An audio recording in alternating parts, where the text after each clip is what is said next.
Shalom and welcome to another in our series of podcasts from Temple Beth Am, a dynamic center for conservative Judaism in Los Angeles.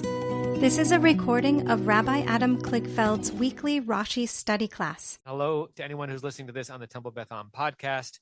We had taken a short break from putting this on Facebook, but we're now back. That's Hector. I'm hearing myself twice. Okay. We are moving into the 10th plague. We're in, we had waited to do a Rashi, right? So we're in chapter 11 of the book of Exodus, verse 2, which we read last week, but we didn't read the Rashi. Let me read the verse to get us back into it, chapter 11, verse 2, and then we'll jump into the Rashi. So, while we don't know exactly where this scene is taking place, and we discussed last week that on some level we've already seen Moses take his leave from Pharaoh, but yet there seems to be an ongoing encounter with Pharaoh, and there's going to be another one, and Rashi will speak to that at some point. We're having an interlude with God speaking to Moses, describing and announcing the 10th plague. In verse 1 of chapter 11, God had said, I'm going to bring another plague upon Pharaoh and upon Egypt. After that, he's going to let you go. And when he lets you go, it's going to be complete kala. He will not just let you go, he will expel you. And then our verse, Daber na ba'oznei ha'am. Okay, Moses, please speak to the ears, within the ears of the people, vayishalu, that they may ask, /borrow, /despoil, ish me'et re'ehu, each person from his fellow, v'isha me'et re'uta, and each woman from her female peer, klei chesef, instruments of silver and instruments of gold, presaging what's going to happen on Exodus night, and also reinforcing part of what was shared at the burning bush. Who made this loaf? Gina and Rachel. Do you know if it's got eggs in it? No, it's vegan. Vegan. Wow. Oh, we should say Le'shei Basuka. Baruch atah Adonai Mecholam borei minei mezonot. Baruch atah Adonai Mecholam asher kedishanu b'sotav b'sivanu Le'shei Basuka. Okay, that's where we left off, and we discussed several things. We discussed what does it mean to suggest that the slaves have re'im, have peers and friends from whom they could borrow things. We discussed the choice of the verb vayishalu, which means like a request as opposed to a forceful taking. And we kind of discussed how some of the silver and gold that's going to be taken ends up making its way into other important scenes in the Pshat and the Midrash later on. Rashi is not interested in that. Well, not that he's not interested. Rashi focuses on the word na. The word na, which is hyphenated to the word daber. How do we translate na? Nun aleph? Please. Please. It's a language of request. It's a language of soft, right? It's a language of pleading. It's hard to really translate it word for word, and Rashi is going to pick up on that. Joel, do you want to read the Rashi on daber na? Take a mic. You hear me? Daber na, ein na el lashon bakasha. You never use na unless it's a request. Bevakasha mimcha hazhiram al kach. Please warn them on this, right? Yep. So Rashi says it's weird. He's sort of saying without saying it. Isn't it strange for God to say please? Why should God have to say please? God could speak the language of tzivui, of command. Why is there a pleading in God's voice? So he says it has to be bakasha. It's a request, as if God said, please, Moses, I beg of you, warn them about this. Please, reinforce to them how important this is. Why? Shelo yomar otot tzadik Avraham, so that this shelo yomar otot. So, what's the subject? Shelo yomar. It's hard to figure out. The subject is otot tzadik Avraham. Oh, so the same righteous man Avraham would not say? Right. Make them do this act. Why? So that Avraham, where's Avraham right now? Dead. Right. He's in Olam Haba, right? So that the spirit of Avraham, that righteous man, will not say from his heavenly abode, quote, Va'avdum ve'inu otam, that you will serve them and torture them? That they will enslave them and they will afflict them. Anyone know what that's a reference to? I'll share the screen. Correct. So, I know we'll have to turn their eyes to see this. It's not big enough, is it? So, when God gives Avraham a series of prophecies in what we call Brit Ben Abitarim, the covenant that took place between those pieces of birds that were split in half, God says, "Vayomer la Avram," he was still Avram, "Yadoa Teda," you should know, "Shager Yiezarecha," your offspring is going to be a stranger, "Be'eretz lo lahem," in a land that's not theirs, and what's going to happen? "Va'avadum ve'inuotam," and in the land where they find themselves, they're going to enslave them. The they is the Egyptians, the them is your offspring. The inuotam, and they're going to afflict them. Inuotam is the same root from which we get a fast in Yom Kippur. Ta'anuat nafshotechem. You should afflict yourselves, right? You have to sort of force yourself to be a slave for a day.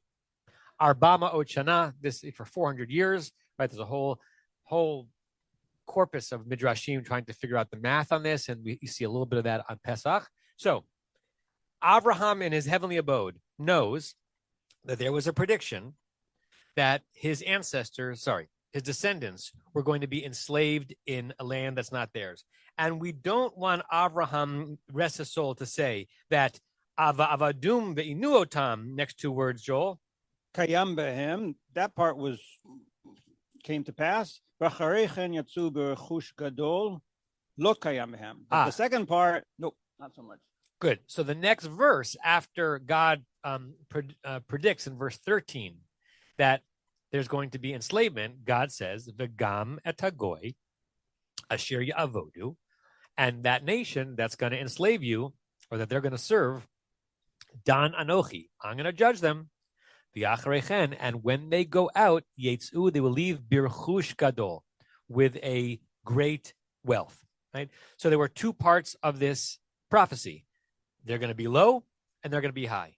And when they're high, they're going to have taken some of the spoils that they earned over the years of enslavement. So Rashi, quoting a midrash, which he doesn't quote, he's dealing with a midrash, says God feels caught lest his promise to Abraham back then will only be fulfilled halfway, and then God's going to have to do some splaining to Abraham, right? So why else would God, in whose presence would God feel nervous, or that God would feel like God would owe something, if other than Abraham? Abraham's been waiting around for this prophecy, ruling that part one is going to happen, but mollified by the fact that part two is going to happen. So please, Moses, I know that it might seem that the only reason why they'd be doing this is to their benefit. And if they don't want to borrow silver and gold from their neighbors, they shouldn't feel that they should have to, but they do have to because I prophesied it was going to happen. Okay? Is that the end? Yeah, that's the end of the comment. I see some hands. Larry, let's give a microphone down here. Testing. Okay. Yeah. It might be easier to take it off the stand. I know this is grammatically incorrect, but is it possible to read the Deber Na Bo'oznei Ha'am, speak nicely in the ears of the people, and then the rest of the phrase basically asks them to borrow, not to take, and we're going to get to it in a moment. Then the very next verse says that the Egyptians were favorably disposed toward the people, and on and on and on. Could this be part of a statement, just the Na being, our problem isn't with you, Egyptian people, and in fact, in the future, we're going to be taught to love the Egyptians and not to hate them. Our problem was simply with Pharaoh and the powers. So God is telling Moses to speak nicely to the Israelites so that they'll act more nicely towards the Egyptians than they'd be disposed to do. Because the Egyptians are going to look favorably upon the Israelites, and we don't have the problem with the people. We have a problem only with the power. You asking me, could it be read that way? Sure, that's lovely, right? It's different than how Rashi's reading it, but so what? That's a lovely reading, and it'll be nice for you to reinforce that comment when we get to the next verse, because the relationship between verse 2 and verse 3 is also up for discussion. Barry. I just don't get this. If God is the master of history, why is God nervous that God's prophecy is not going to take place? Well, I mean, no theologian has ever resolved this completely, but somehow our tradition believes in a heavenly being that's both omnipotent, but also acts through humans, right? And that we're not marionettes, and that we can't not act in history and wait for God to act. It's like the theological version of the person who drowned after the boat was sent and the helicopter was sent. And yes, of course, in the biblical text, there are some moments where God does act through history, but by the time the rabbis are writing the Midrash, they're living in a world where God is no longer speaking directly to them and acting directly through history from their perspective. And so they're creating a theology where God is reliant on us even as we are looking to the heavens towards God. Hold on one second. I got a very time-sensitive text I need to respond. I'm sorry. Hold on. Okay. Anything else on this verse or what Rashi's pulling out of the na or why? Larry, number 2. No? Only that Mike. Only that I looked at Ramban. Sorry, no, it wasn't. I'm in the wrong. At Ibn Ezra, who translates na as being now as opposed to please. Oh, immediacy as opposed to gentleness. Right. Interestingly. Well, na does sound like now, so maybe they were like saying, he was saying na with like a southern accent. Nah. Like bruh. Or what was the other one? What was the Gur Aryeh, which is the commentary of the Maharal of Prague on Rashi, says that like the sub-psychology, as it were, of this comment is, you might think, Moses, that I'm asking the Israelites to do this for their benefit and honor, which means it's voluntary. I need to convince you that you really got to not force them, but convince them to do it because it's not only their honor and wealth that's at stake, but mine is too. I made a promise, but you got to fulfill it for me, right? And by the way, although we don't live in that realm anymore, I powerfully identify with when I've made a promise or commitment to someone or something, but it's in someone else's actual hands to make sure it happens. It's a very uncomfortable feeling when you've promised something to person A, but in order for person A to experience that, person B has to do his or her part. And you might be the more powerful or authoritative person in the system, but you can't do it yourself. I can imagine the rabbis projecting that anxiety onto God. Stevie and then Joel. Yeah. I mean, certainly in the verse, the na is, God speaking to Moshe, not Moshe to the people or to the people to the Egyptians. But, there's also such a thing as setting a tone. And, sometimes if you want a certain conversation to go a certain way, even if it's, 2 conversations earlier, you want to set the right tone. And so there's sort of a modeling of here's how to speak nicely to somebody. And great. You're fusing what Larry said and what Rashi said. But it's also just how borrowing works, right? Yeah. Meaning with politeness. Yeah, when the people ask for stuff, they don't say I demand things. Right. Joanna, and then I see Leonard's hand popping up. Joanna?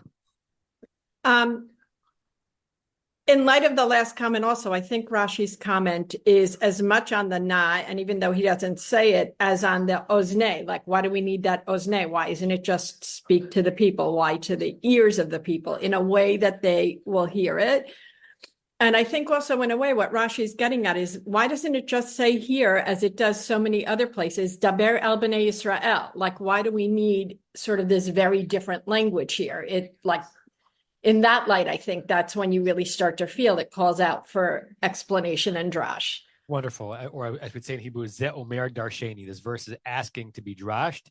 And, your note that technically Rashi's commenting on the na, but Rashi could be commenting on the ozne.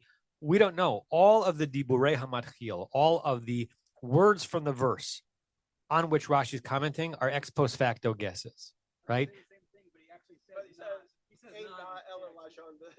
Oh, that's true. In this case, he actually says it. So forget that. But it could have been the case had Rashi not said that. But nearly all the time that we are looking at the Diburei Matchil, it's a later editor or later commentator trying to infer from the comment what part of the verse he was commenting on. Leonard. I just wanted to point out that in a few pages, we're going to get to another na that has a totally different meaning. Yeah, about the cooking. Yeah, about the cooking. Yeah, or the lack thereof. Yeah, couple of pages, or in other words, couple of months. Okay. Anyone else on this verse? An L name, Larry. A quick one. I think maybe we've told this story before. One of the first things we learned when we moved to Africa is when someone asks you to borrow something, it's a gift. So the expectation is that you're not gonna ask for it back. Like a lulav. Just like my cousins. Right. And I find that this is reinforced by Chizkuni, which I just read really quickly. Should I pull it up? Yeah, it's the second, the Vishalu Ish. You can pull it up and I'll pull it up in a second. On this verse? Yes. Okay, so filibuster for a second while I pull it up. You can go. I'm basically there. Yeah. So the second part, the first part, I'll just read the translation I have in English. They each asked for, they comply with what God asked them to do so that he could fulfill his promise to Abraham after servitude to a land other than the land of Canaan, they would leave that country as free people with a great deal of wealth. Some commentators insist that the expression Vayishalu refers to asking for an outright gift. And that's from Rabbeinu Hananel. They claim that Psalms, 2 Psalms, verse 8, Sha'al mimeni etana, ask something of me and I will grant it, is proof of this. So that ask is you're asking for a gift and not to borrow something. Mm-hmm. Yeah, right. Every week we're in this puzzle. We have to use English words to try to make sense of the Hebrew without any confidence that the nuances of the English words that we're using are graphed properly onto the Hebrew. So we can say in modern Hebrew, lish'ol can mean both to ask and to borrow, and it does not mean to ask in order to take as a gift. But that doesn't mean that the biblical verb root did not mean that way back then, right? We have no other way of discussing it other than in English, and Chizkuni had no way other than discussing it in Hebrew and thinking in French. But the micro nuances of what the root shin aleph lamed men, we're not sure, right? Ask and borrow are similar in English, not the same thing. And as you said, there are also powerful cultural differences that impact language and language that impact cultural differences, right? So it might literally mean that you could translate the word ask into 100 languages and you get the right verb, but that doesn't mean you understand what an ask means culturally in the place where that language is used, right? Okay. Anyone else? Norm, your hand was up before. Did you say what you wanted to say? Take a mic.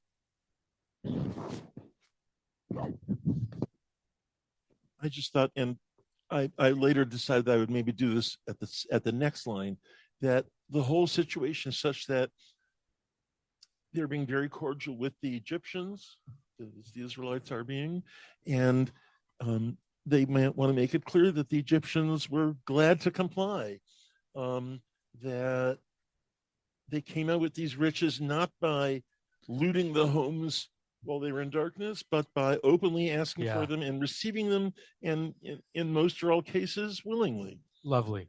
It's almost as if it's important for us to be able to say that we didn't take some shocking, awful advantage of the Egyptians. Lovely. And it's hard to know the extent to which the book of Exodus thought about the concept of ethics, even though human beings have always wrestled with what we would call ethics. It doesn't mean that they were talking about it on a meta level.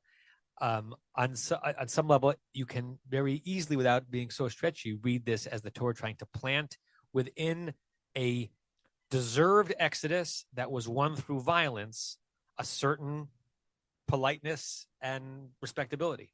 I see a lot of hands jumped up to that. So Sue and then Stevie, or Stevie and then Sue.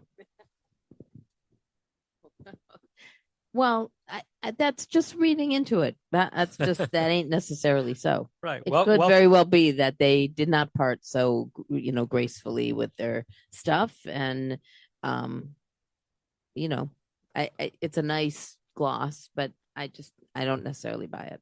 Yeah, I mean, it's a nice gloss. I don't necessarily buy it. Could basically describe all 15 years of our class, right? Both during Arthur Stern's lifetime and beforehand. What's that? Leonard doesn't buy that. Stevie. I looked up the Gemara that this comes from, and it actually continues and says that essentially what the people actually wanted wasn't wealth, it was to get out quicker because of the oppression. So therefore, giving them something that's not the thing that they actually ask for is like the reason for the softness. Very interesting. And it's interesting to contrast that with the Gur Aryeh that I quoted before, who clearly knows that Gemara, because the Gur Aryeh does not reinforce that God is asking them to do something that might be against their immediate instincts, which is leave quickly, but rather just to reinforce how important it is for them to also do this. So that's really interesting context. Great. Okay. And listen, the next time we go through Torah with Rashi, we're going to look at every midrashic source as we're doing it. So just take away my niche. I would never. I would never take a niche. I would never show El a niche. Oh, inshallah. Okay. Let's go to verse 3, on which Rashi is quiet, but I have at least 2 commentators on the page that we're going to look at.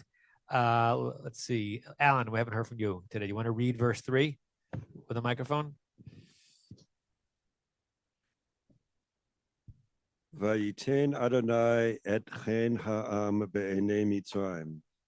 Gam ha'ish Moshe gadol me'od be'eretz Mitzrayim be'enei avdei Paro uve'enei ha'am. Okay, and as you're translating, this is going to be another one of these verses where neither the vocabulary nor the syntax is particularly challenging. The question is, what specifically is it doing in this spot in the narrative? Okay.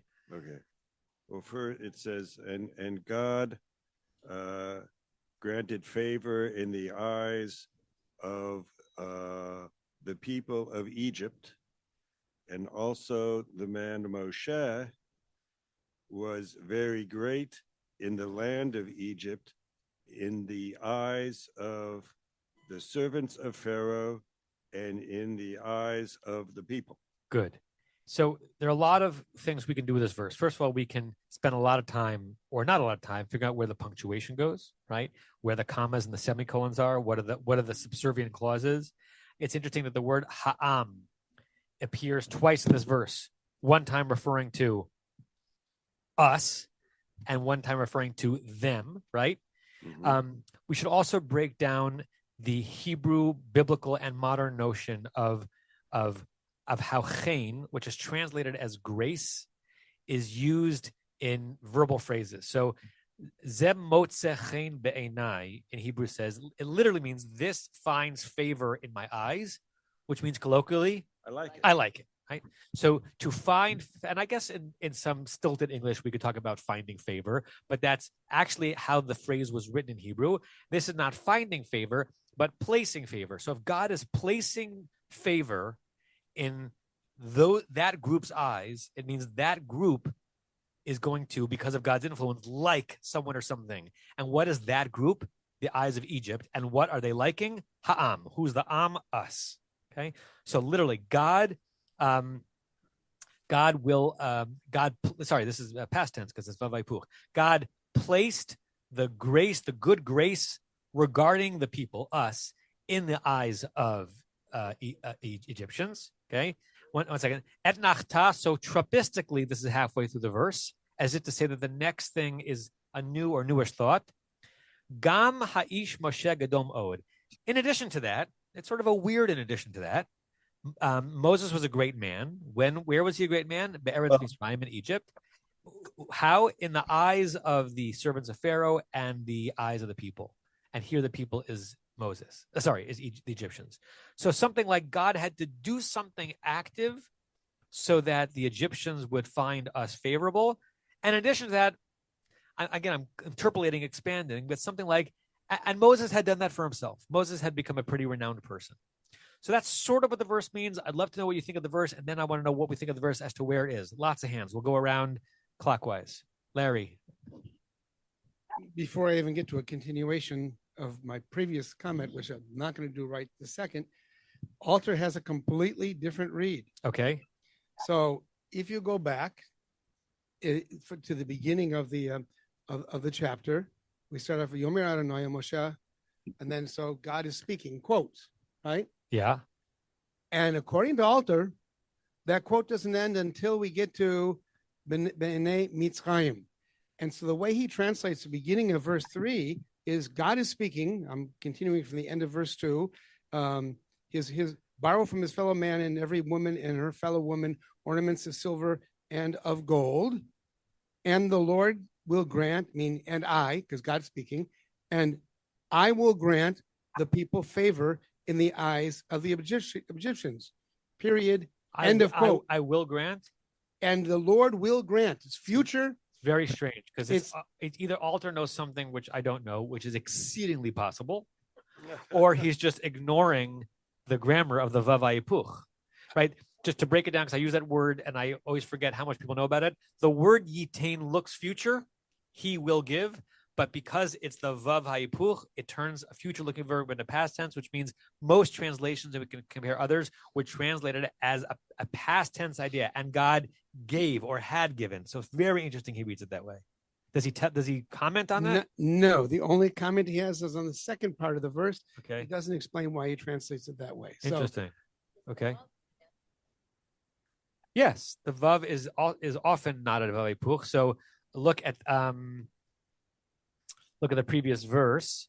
Sometimes just a Vav HaChibur, right? So Ish me'et re'ehu, each a man from his peer, Isha me'et re'uta, and each woman from her peer. What tells you it's a Vav HaYipuch is if it begins a verbal phrase, either a verse or a half verse, and almost often a Vav HaYipuch is a va and not a vi. So it's a question of which vowel. And the only other way in which you have a Vav that's with a va in front of it and not a vi is if it's part of a two-part merism. Tohu vavohu, right? Tov vara. If you have A and B completing, referencing a whole thing, then the vav that combines them is va, not ve. Almost every other va. What's that? Or a number with chamesh. Number with chamesh. Say it again. Microphone, but say microphone.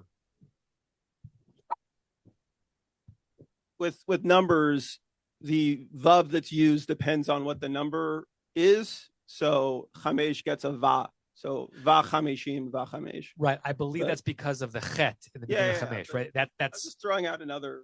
Correct. So when you see a verb form beginning a verbal phrase and it begins with a vav and it has a va, now parentheses. How do we know it has a va? Right? Is it possible that two dots turn into a line or vice versa in 3,000 years of transit? Possibly. But the received Masoretic tradition, it's a va. Most everyone will translate it as a vav HaYipuch and flipping around the tense. Yeah. In a moment, we'll look at some other translations to see if anyone else does it that way. Was there more you wanted to say, Larry? Not yet. No. Okay, Diane. So this verse makes no sense where it is, because we're at the end of the 9th plague. So it's hard to imagine that the Egyptians are favorably disposed towards the people or Moshe. Right. And so if this verse appeared before the beginning of the plagues, and we think that Moshe was brought up in Pharaoh's court, and that it might make sense there. So the only possibility is that God waved some sort of magic wand and wiped the memories of the people of the plagues. I mean, it really doesn't make much sense at all. Right. It's almost like it's a nice piece of information to be told, but what it's doing right here is very hard to figure out. Good. Barry. And then everyone's going to talk. I see your hand also, Joanna. So two things. One is on the vav. The first one, the Isha, that's part of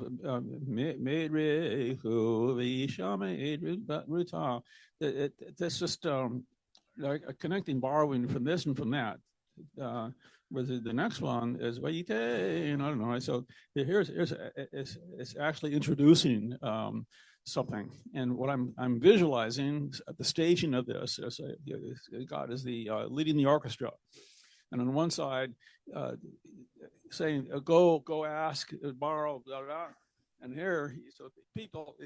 If the microphone's not in front of your face, we won't Oh, hear you. sorry. On the one hand, God to the Israelites through Moshe, go and ask and borrow one, and then God to the Egyptian people saying, giving to them in the eyes of the favor. So imagine this like an orchestral piece. And the different elements of the orchestra are being told when to do what. Good. Going back a half step, Sue, if you look at another verb from the previous verse 2 began, Daber na ba'oznei ha'am, speak please to the children of the ears of the people. V yishalu. Yishalu looks like a what? Past tense or future? It looks future, and it is future because it's v yishalu, not va yishalu. Now, that's because the received tradition has it as a shva, and because it wouldn't make sense for it to be past tense. But that's how you can, sometimes vavs are just vavs. Yes, Leonard. So JPS points out that verses 1 through 3 here in chapter 11 says these verses are a parenthetic aside. It must be assumed that Moses received this communication in the palace just as he was about to leave. In other words, he got a text. For verse 8 shows, coming up, it shows that he conveyed its content to Pharaoh. Good. Alan? Oh, it's passing. Elon? Yeah, I just want to build on what Diane said, which is I clearly it's odd, the phrase. I actually find it to be almost kind of cruel. Or cool? Cruel. Okay. Because you have the 9 plagues, and now all of a sudden it's like the Egyptians say, well, these Israelites actually are pretty good people, and Moses is a great guy. And by the way, 2 verses from now, they're going to be utterly screwed.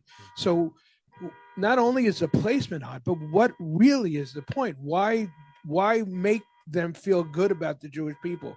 What good comes of it, either for them or for the Jewish people? It's really it's kind of like a bait and switch. Well, it's not like a bait and switch. It is a bait and switch, and I don't understand. It's a bait and annihilate. Yeah.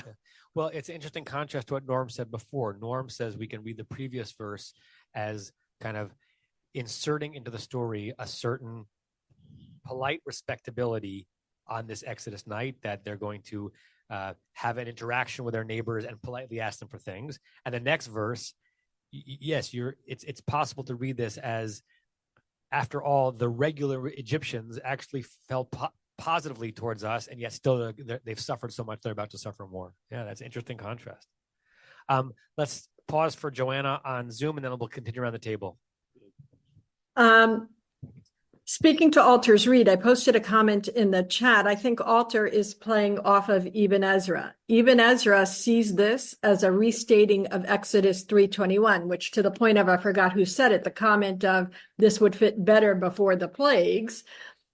God is just reminding here, according to Ibn Ezra, if I'm reading Ibn Ezra correctly, what God had already stated in Exodus 3:21 before this whole story unfolded, where there clearly the expression has to be referring to the future.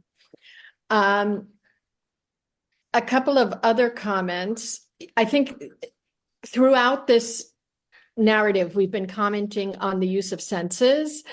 And so it's interesting, in the verse before, speaking into the ears of the Israelites, and like it worked because the chen was found in their eyes. And why is this verse here? I think to highlight who's not mentioned in this verse, Paro. It's to set up that, everyone was sort of coming along except for Paro. And in something that is maybe an echo of, what we're experiencing in modern times, unfortunately, to root out like the root of real evil, there may be some people who shouldn't be affected by what's about to happen that are going to have to be affected, because we've got to get to the person who's heading this all up. So then what a triply interesting progression from Norm's comment to Elon's comment to your comment, Joanna, which is kind of a synthesis that, yes, this is on some level horrific because some of these were just regular Egyptians who actually felt fine towards the Israelites. And this was the price of our freedom. Yeah. Wow. Thank you for all those three comments together are very powerful. Before we continue the table and I see someone else hand, let's just look at some of the translations. I don't see a single other translation on Sepharia that goes anywhere near what Alter said. So they're all past tense. So they're on the screen if you want to look at them. This is the one I'm looking at now is Everett Fox. Adonai disposed the Egyptians favorably, past tense. JPS, that was JPS. God disposed the Egyptians favorably. Everett Fox, God gave the people favor in the eyes of Egypt. Koran, and the Lord gave the people favor in the sight of Mitzrayim. Mitsuda, Adonai gave the people favor. Adonai, not Andai. Yeah. Older JPS, and the Lord disposed the Egyptians favorably.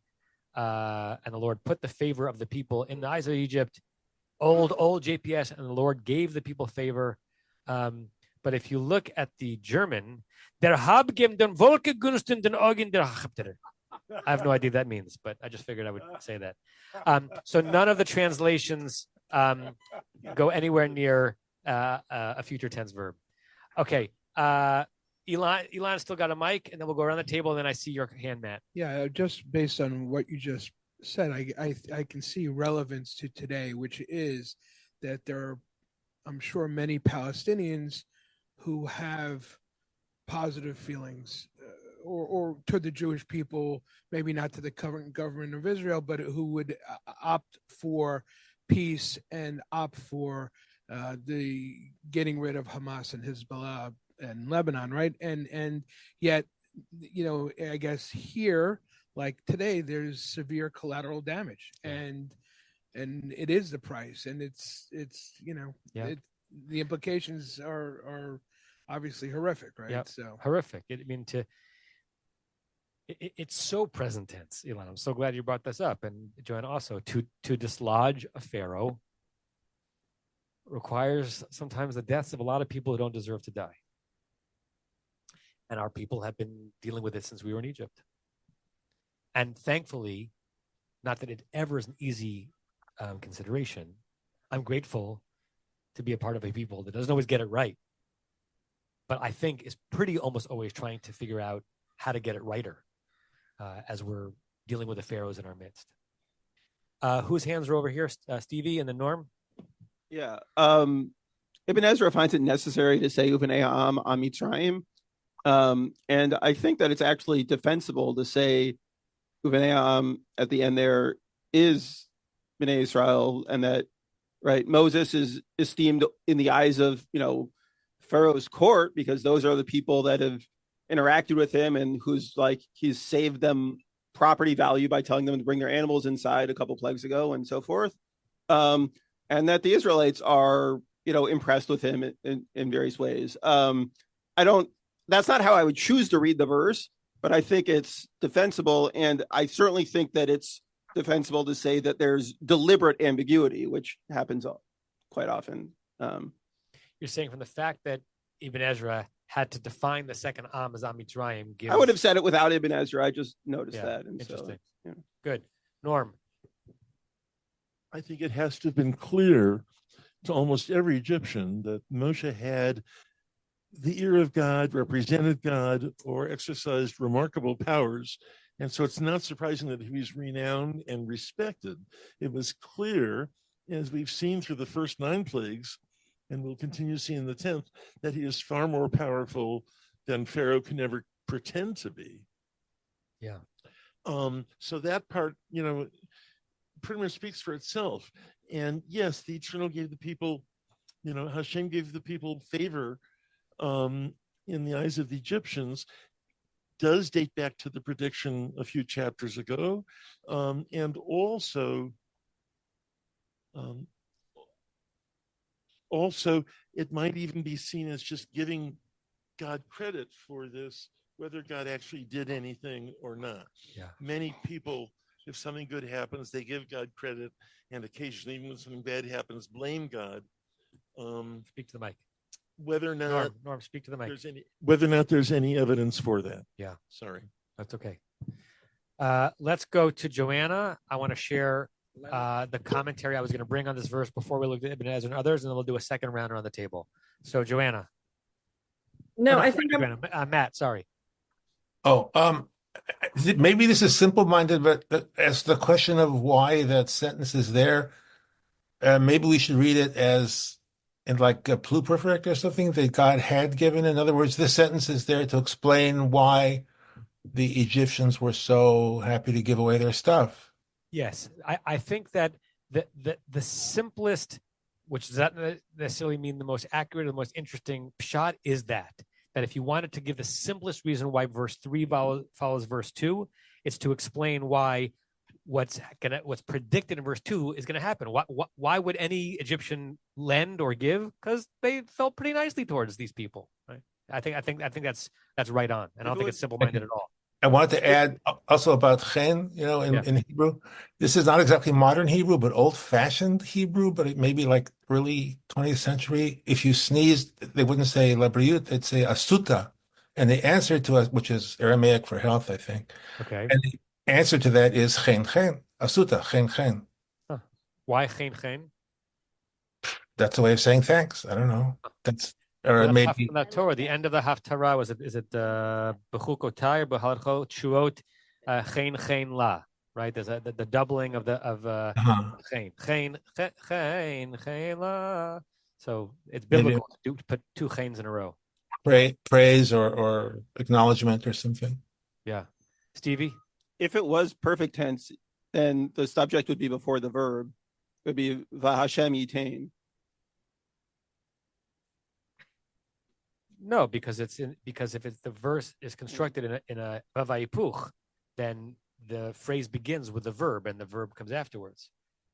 That doesn't necessarily mean it's not perfect. It just means that it's constructed as a vavayipuch as opposed to the like va'adam yadat chava, right? Like that's perfect tense, and that is perfect tense, and it's vavayipuch. It's not vavayipuch. Because it's the verb looks past tense, past. Oh, perfect. yeah. Okay. So yeah, because but you could say you would write past tense that way is what I mean. Like yeah, but you could have God could have written that verse v'ha'adam yadad chavi yishto. It's interesting you chose that particular verse, or also vayeda ha'adam chavi yishto. Those could mean the exact same thing. Just if you're putting the verb first in the form, then it gets vavayipuch biblically. Right, but if generally noun first means perfect tense. Yes, but verb first doesn't necessarily mean that it's not perfect tense. What I'm saying.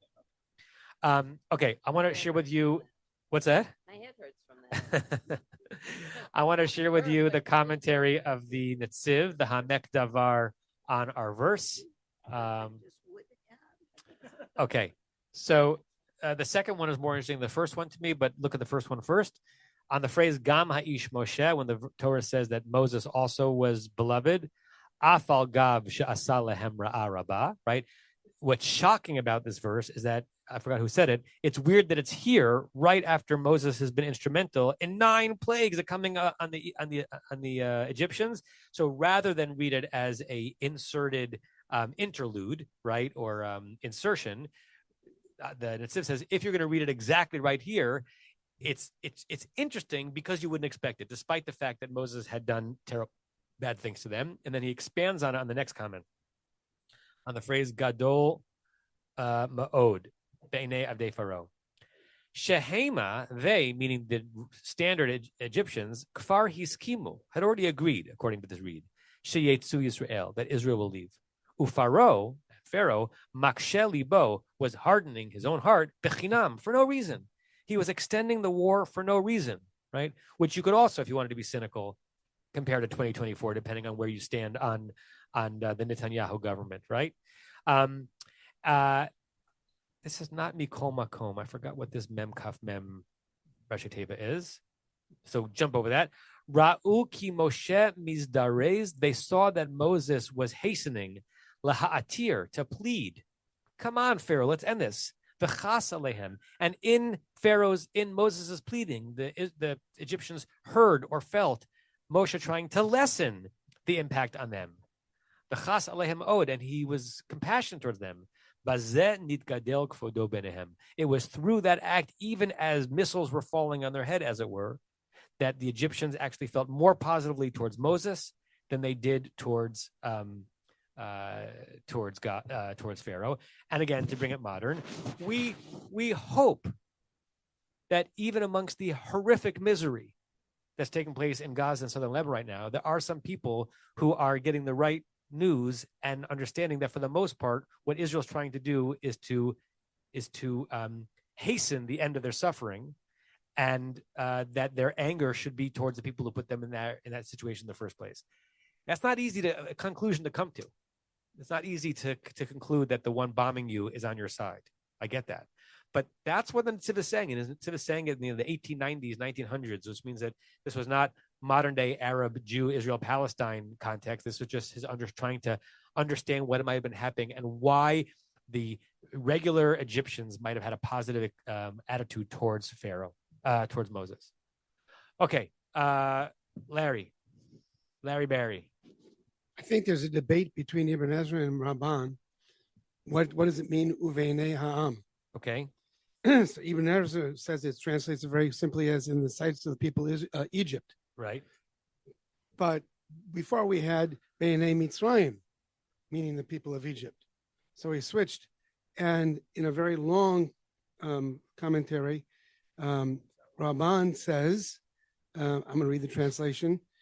Moreover, the man Moses, who brought plagues upon them, was very great in the entire land of Egypt, in the sight of Pharaoh's servants, his opponents, and in the sight of the people. And Ramban's commentary is Israel. Isn't that what Ibn Ezra said? Or No, you said? No. Ibn Ezra said Mitzrayim. So Ibn Ezra reinforced that it's Mitzrayim lest you think it's Israel, and Ramban says it's Israel? Yeah, but then there's a very long and convoluted, not convoluted, but long and complicated commentary. But it seems to me what we got going here is 6 relationships. You've got Pharaoh, his courtiers, and the people of Egypt, and you've got Moses and the people of Israel. And so if you draw an arrow, how they felt each one, I'm not going to go. You could come up with all sorts of explanations how they would feel very conflicted about their relationships. Interesting. Okay, endless possibilities. Barry, and then that might be it. Oh, then Joel. 2 things. I'm going back to this, the trope on V10. V10, I don't know. This is following the sentence of Moshe is going to ask the people to make a request. But here, God gave. It's now. It's not like a long time ago. But after instructing Moshe and the people what they're going to do, and God gave now. The Chain in the Ha'am. And what I have great difficulty with this is, so they're now given, people are given the good feeling towards the Israelites. What's going to happen in the last plague? All the people, they're all going to lose a firstborn. Every one of them. Yeah. Whether they like them or didn't like them, they're all going to lose a firstborn. Yeah. The pathos here is rather intense. Absolutely. Joel. Correct, including the animals. So nobody's commented on the purpose of the word ha'ish. That seems to be superfluous. I mean, we know he's an ish, as opposed to what the concept. You of shouldn't Moshe? assume. Yeah. I mean, what is ha'ish doing there? Yeah. Offer a thought. You're right. We didn't mention it, and it didn't come up naturally. What do you think it's doing there? Well, in the Torah, whenever they have ish without a name, it's usually talking about something that's moving the narrative forward, right? I mean, it could have just been Gam Moshe Gadol. Yeah. Interesting. So now that produced a few hands. Let's go around the table. Norm? I think there's 2 answers to that. One will come in the next verse, so I'll hold that for next week. And the other one is that we're emphasizing, lest anybody forget, that Moshe is just a human being and is not any more divine, than any of the rest of us. So you could read Ha'ish as being a limiting. The man we know as Moses had found a way to be beloved even in Egypt. I could also imagine someone reading the opposite. The character Moses, that great man, but you're reading it as just Ha'ish. Sue, your hand was up. But in contrast to Pharaoh, who purports to be a god, Moshe clearly has more power than Pharaoh, but he does not claim to be and is not any kind of divine being. And this Ish Moshe, at least in the eyes of some Egyptians, has found himself to be more likable than even their own Pharaoh. And just to exactly that point, that it was the eyes of the Egyptians. So the Egyptians are very used to seeing with Pharaoh as God. Yeah. This is the Ish. Yeah, good. Let's do the hands around the table, and then I have a wedding couple waiting for my office now. And just to add on to that, it seems that Moshe has godlike powers. So this is emphasizing that in fact the powers are not his. Right. And the powers to be liked might be. Next class is Wednesday next week. Yes. Stevie. Just another prominent instance of Ki Moshe Ha'ish is when the people are about to sin with the golden calf, like Ki Moshe Ha'ish lo yidanu mehayalo. Is the verse that describes a Nav Mikol Adam also Ha'ish Moshe Nav Mikol Adam? Is Ha'ish there? Ha'ish Moshe Anav. I think so. That would be very interesting if the verse that describes him as more humble than anyone else. Also gets Ha'ish at some point. Yeah. All right, Moadim L'Simcha. Glad we got to do this. Happy Hoshana Rabbah for tomorrow. Shul's at 7. Happy World Series. Happy Shemini Atzareth. And see you all soon. You have been listening to another in our series of podcasts from Temple Beth Am, a dynamic center for conservative Judaism in Los Angeles. If you enjoy these podcasts, we invite you to write a review on the Apple Podcast site or wherever you get your podcasts. For more information about Temple Beth Am Los Angeles, go to tbala.org.